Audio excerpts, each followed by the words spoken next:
Há mais ou menos um mês atrás, eu fiz um vídeo falando sobre como a primeira temporada de Vinland Saga é a melhor que já existiu no mundo dos animes, claro, na minha opinião. E naturalmente muitos de vocês pediram para fazer um vídeo sobre a segunda temporada e o que eu achei dela. Sendo que existe um problema aí, porque a primeira temporada só foi tão impactante para mim porque eu não conhecia absolutamente nada sobre Vinland Saga. Eu entrei completamente sem saber aquela história, até mesmo desacreditando Viking em anime, como que isso vai combinar? E eu acabei sendo presenteado com uma das melhores coisas que meus olhos já viram. Então, quando eu acabei de ver a primeira temporada de Vinland Saga, eu fui correndo ler o mangá. E assim eu fiz, né? Li todo o mangá e hoje em dia eu acompanho toda vez que eu lanço capítulo. Então, quando a segunda temporada veio, não era mais aquela surpresa pra mim. Eu literalmente já sabia o que ia acontecer. Mas isso não quer dizer que eu não gostei. A segunda temporada de Vinland Saga ainda continuou a ser extremamente fiel e principalmente dar ênfase a momentos muito importantes, o que deveria ser feito. Mas eu lembro nitidamente que quando eu li o mangá, eu sabia que muita gente que veria a segunda temporada de Vinland Saga iria dropar, iria simplesmente parar de ver por causa da mudança de ritmo e tema bem abrupta que existe. Então, antes de a gente mergulhar fundo no tema da segunda temporada de Vinland Saga e sua continuação, e se foi bom, se decepcionou, se foi melhor que a primeira temporada, antes disso tudo, só vou dar uma breve recapitulada. Primeira temporada de Vinland Saga, a gente acompanha Thorfinn, um garoto islandês que, como todo mundo daquela época, queria ser um grande viking, morrer na guerra e ir pro Valhalla como um herói. Só que ele tinha um pai, o pai dele é chamado Thors, um ex-guerreiro mercenário muito foda, e abandonou sua vida de guerra para construir uma família e uma vila pacata na Islândia. Porém, obviamente, seus demônios do passado o revisitam, o seu antigo bando mercenário na qual ele liderava, falando que ele vai ter que participar da guerra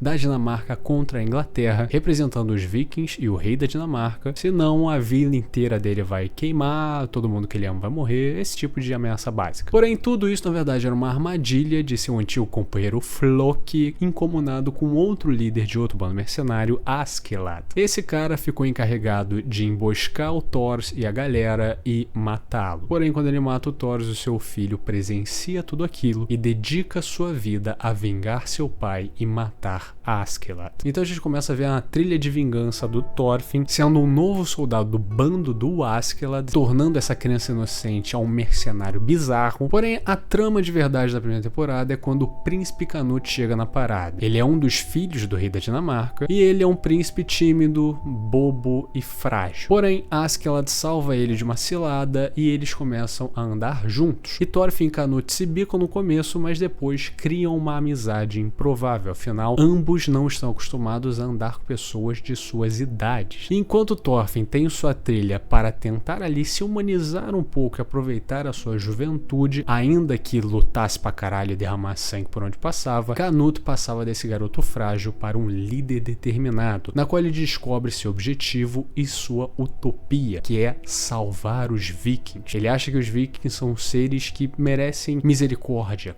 pena. Essas pessoas que estão incumbidas de um sonho de morrer na batalha para um paraíso hipotético, para ele é loucura. Ele quer criar um paraíso na Terra para os vikings agora, sem necessidade que eles tenham que morrer para ir para o tal Valhalla. No fim das contas, Canute e a sua galera agora estão incumbidos de matar o rei Sweyn, o seu próprio pai, que inclusive tentou matar o Canute algumas vezes, porque, enfim, o rei tem outro filho, ele prefere esse outro filho para tomar o poder, ele queria matar o Canute para não ter disputa e tudo mais, enfim. No fim das contas, o rei meio que tenta o Askeladd com uma proposta. Ou ele entrega o Canute, ou ele vai ver o país de Gales ser destruído. Porque Askeladd é, entre aspas, o herdeiro legítimo do trono de Gales, por ser filho dos ex-governantes de lá e descendente de uma figura histórica, Artorius, que seria base de inspiração para muitas histórias do rei Arthur, essa figura mitológica, barra histórica, barra lendária. Tendo que tomar essa decisão, conclusão, ele escolhe o caminho do meio e salva Canute e o país de Gales,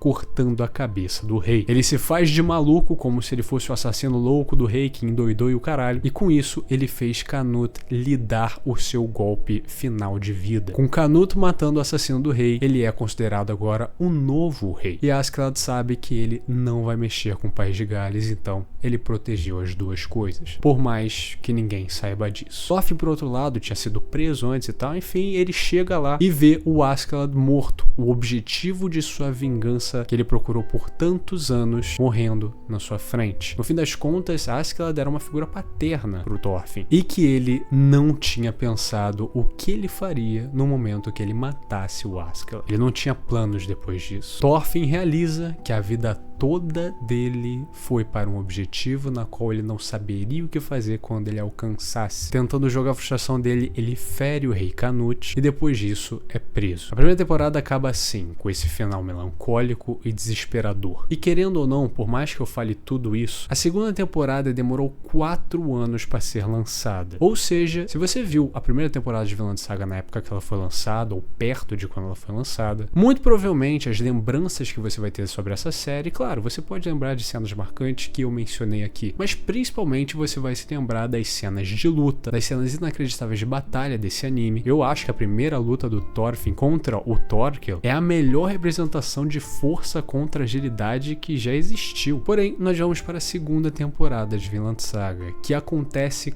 4 anos depois dos eventos da primeira temporada, com Thorfinn agora com 22 anos de idade. A segunda temporada de Vinland Saga, ela adapta o arco da escravidão que tem no mangá, onde o Thorfinn, quebrado com o significado de vida, o sentido da vida se esvaindo quando ele viu o Askeladd morrer, ele vira basicamente o inválido. Ele não pensa mais em nada, só faz as coisas. Depois que ele foi preso por ferir o príncipe Canute, o Canute até deixa ele ir, mas depois disso ele é pego e cai na escravidão e se torna um escravo. Ele começa a trabalhar numa fazenda de um homem chamado Ketil, então ele começa a viver lá sendo um escravo e basicamente não falando, só vivendo um dia de cada vez até ele morrer. Porém, tudo isso muda quando um segundo escravo aparece nessa fazenda e é atrelado ali para ser a dupla do Thorfinn, um homem chamado Einar, um inglês que sofreu com as incursões vikings que aconteceram continuamente na sua vila, que mataram a sua família e o levaram para esse caminho de escravidão. Porém, apesar da sua vida ser bem difícil, ele ainda não perde a fé e principalmente a vontade de viver. E isso acaba contagiando Thorfinn aos poucos. O garoto que não tinha mais nada a perder, agora ele começa ali a ver com a positividade do Einar uma segunda chance. Obviamente eles têm seus contratempos, eventualmente o Einar descobre que o Thorfinn foi um viking, que muito bem pode ter sido um dos caras que atacou a vila dele no passado, mas eles conseguem superar isso e isso faz com que o Einar incentive mais ainda o Thorfinn de realmente fazer algo da vida dele e apagar que isso aconteceu no seu passado. Esse arco é bem inspirado no arco da Fazenda de Vagabond, onde basicamente o protagonista antes estava envolvido em um furacão de sangue, vingança, ódio, depois de um evento traumático passa a ver a vida com outra perspectiva, fazendo coisas que ele nunca faria e dando valor a elas e vendo que a vida é muito mais do que só luta e sangue. Thorfinn, vivendo naquela fazenda, começa a plantar e começa a cultivar, e ele percebe que isso faz bem a ele. Cultivar uma plantação, fazer coisas desse tipo, são coisas que beneficiam não só ele, mas as pessoas em volta. Ele se sente útil, ele se sente uma boa pessoa fazendo aquilo. E tendo essa nova perspectiva de vida e essas novas vivências que ele vai tendo, ele finalmente lembra das frases de suas figuras paternas, tanto de seu pai quanto de Askeladd. Thoros disse para Thorfinn quando criança que ele não tem inimigos, ninguém tem, e que machucar os outros não deveria nunca ser uma opção. Obviamente, na época, Thorfinn, sendo uma criança idealista, não entende nada disso, mas agora o peso dessas palavras começa a fazer sentido para ele. E também a frase do Askeladd de ser um verdadeiro guerreiro, que é algo que ele ouviu do Thors. Ser um verdadeiro guerreiro não é matar todo mundo em um frenesi, mas o verdadeiro guerreiro é aquele que não precisa de espada. É aquela parada de Vagabond, né? O homem forte é um homem gentil. Então, com isso, ele faz um voto de nunca mais ferir ninguém. Basicamente, o pacifismo completo. Saindo de uma pequena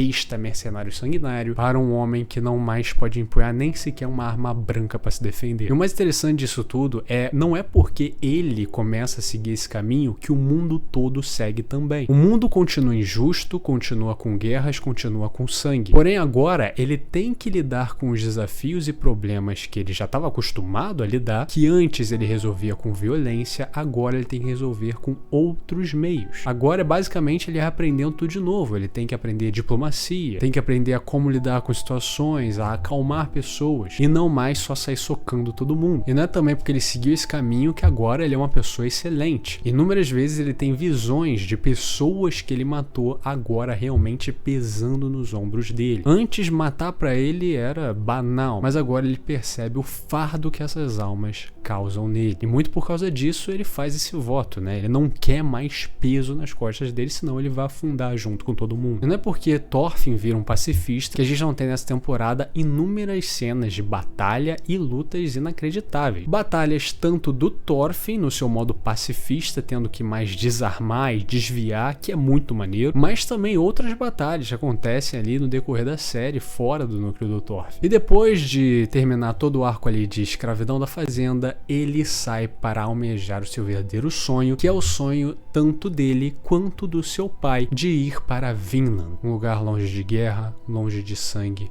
longe de tudo isso que faz que a vida dele seja bem mais complicada e dar sentido ao nome da série, né? Vinland Saga. Bom, esse foi um resumo extremamente rápido da segunda temporada. Tem o Canute, tem outras tramas também com a família do Ketil, tem o Cobra, que é um personagem do caralho, mas a grande polêmica envolvendo a segunda temporada é o Thorfinn e essa mudança de personalidade dele. É isso que fez muitas pessoas pararem de ver a obra, até mesmo falarem mal dela. E realmente, na primeira temporada a gente vê um moleque maluco, demônio tirando sangue de geral, e nessa a gente vê um cara que prefere ser socado 100 vezes do que levantar a mão pra alguém. Então, vamos ao veredito. Se você me perguntar se eu gostei da segunda temporada de Vinland Saga, é óbvio que sim. A primeira temporada ainda tem um lugar especial no meu coração, porque ela foi, como eu disse, algo muito surpreendente, algo que eu literalmente fui cego pra saber, e me surpreendeu de uma forma que eu nem consigo explicar. Mas você que critica a segunda temporada de Vinland Saga, mas adora frases como "você não tem inimigos", ou adora o conceito do homem forte é um homem gentil e tudo mais, desculpa, mas você não entendeu nada. Essa frase do Thor só faz sentido na segunda temporada. Na primeira temporada, o Thorfinn não sabe o que é isso. Ele é um moleque envolto em vingança e ódio que só tem olhos para matar um homem que matou o pai dele. É só com o seu arco de desenvolvimento, perdendo tudo, virando um escravo, sendo rechaçado, sendo tratado realmente como um escravo, e depois tendo uma chama acesa de novo e vendo a vida de uma forma diferente, com uma perspectiva diferente, e principalmente lidando com o passado sangrento dele e vendo o quanto isso pesa nos seus ombros, que ele entende a frase do Thor e o porquê ele fugiu de onde ele fugiu. Você não tem inimigos só faz sentido para esse Thorfinn da segunda temporada. E é claro, o nome Vinland, que só faz sentido na busca do Thorfinn por essa terra utópica chamada Vinland, que na primeira temporada, sinceramente, não tem sentido nenhum. Eu lembro de quando eu vi a primeira temporada, eu pesquisei, tipo, caralho, por que o nome é Vinland Saga? Poderia ser Thorfinn o louco por vingança. Mas a saga para Vinland começa na segunda temporada. E sinceramente, vendo o final da primeira temporada, que é um dos melhores finais de temporada que já existiu, não tem como o Thorfinn continuar a ser um assassino desvairado que nele era antes. Ele só fazia o que fazia para um dia conseguir matar Askeladd. Ele entrou no bando mercenário e começou a matar um monte de gente para ficar perto do Askeladd. E quando ele viu esse cara morrer na sua frente e entendeu que esse cara é sim mortal e que eu não pensei no que fazer quando ele morrer e quando eu atingir, entre aspas, o meu objetivo, ele vê que a vida toda dele não fez sentido algum. Ele destruiu centenas de famílias e pessoas, fugiu de suas antigas relações para perseguir algo que o seu pai disse lá no começo que não valia a pena. Ele falhou miseravelmente. Depois disso, ele só viveu um dia de cada vez até morrer. E na verdade ele esperava morrer. Não havia mais Valhalla, não havia mais senso de completude e depois de viver anos escravo e tendo um novo sopro de vida por Einar e suas companhias na fazenda, ele entende que a vida é muito mais do que vingança, do que sangue, do que batalha. E finalmente lembra de um objetivo bom, não só para ele, mas para todos, para perseguir uma terra longe de guerra e sangue. Então quem não entende ou critica essa mudança do Thorfinn, você é uma pessoa que quer ver luta, quer ver sangue jorrando. E eu não te culpo, é irado. Mas coerentemente, esse era o caminho que Thorfinn iria seguir com as influências que ele teve naquele momento. E eu devo dizer, a melhor parte de Vinland Saga ainda nem foi animada. O melhor arco da obra é o arco da Expedição Oriental, que tem ali um segmento que é uma putaria, chamado de Guerra no Mar Báltico. Esse segmento é o ápice dessa série. Então sim, da primeira temporada pra segunda é uma mudança muito brusca, que pega muita gente desavisada. E pra quem viu só o anime, eu entendo esse grau de caralho, o que tá acontecendo? Porque demorou muito tempo da primeira pra segunda. Porém, vendo o todo, vendo a trajetória do Thorfinn, principalmente o final de temporada, que é propositalmente angustiante, e depois esse time skip dele como escravo e tendo suas vivências, eu acho muito acertado o Thorfinn ser basicamente um pacifista. É extremamente corajoso essa virada do autor meio que desistir do carro-chefe dele, que até no momento eram as lutas, para cair num papo muito mais filosófico, muito mais tipo, tenho que lidar com minhas consequências do que antes. No fim das contas, Vinland Saga é um seinen, ou seja, o protagonista é um protagonista real, que sente as consequências dos seus atos e principalmente o peso deles. Então, se você ainda não viu a segunda temporada de Vinland Saga, eu não sei o que você está esperando. Uma continuação ousada, fiel e principalmente coerente. Antes de eu te liberar, só deixa eu falar uma paradinha. Nesse fim de semana a gente vai ter o segundo vídeo de Dante Responde 2. Isso significa que eu quero que vocês utilizem aqui a aba dos comentários para perguntar coisas, teorizar e também dar sugestões para que eu responda no Dante Responde 2. Então, além dos comentários que você vai deixar nesse vídeo normalmente, sinta-se livre para perguntar coisas que vão aparecer no Dante Responde. Curta, compartilhe, se inscreva, isso me ajuda muito. E se você quiser me ajudar de uma forma mais direta, considere ser um membro. Você ganha os emojis, uma foto de perfil do lado, não é muita coisa, porém isso me ajuda e me incentiva de uma maneira que vocês nem estão ligados. É uma cervejinha, uma Coca-Cola que você deixa de tomar no mês, então assim, né, o convite está feito. Um agradecimento especial para Kingo, Luiz Felipe N, Otávio Caetano, Hel, Everton Silva e Victor Moser, os membros aqui do canal. Muito obrigado pela moral, vocês são fantásticos. Tchau, tchau.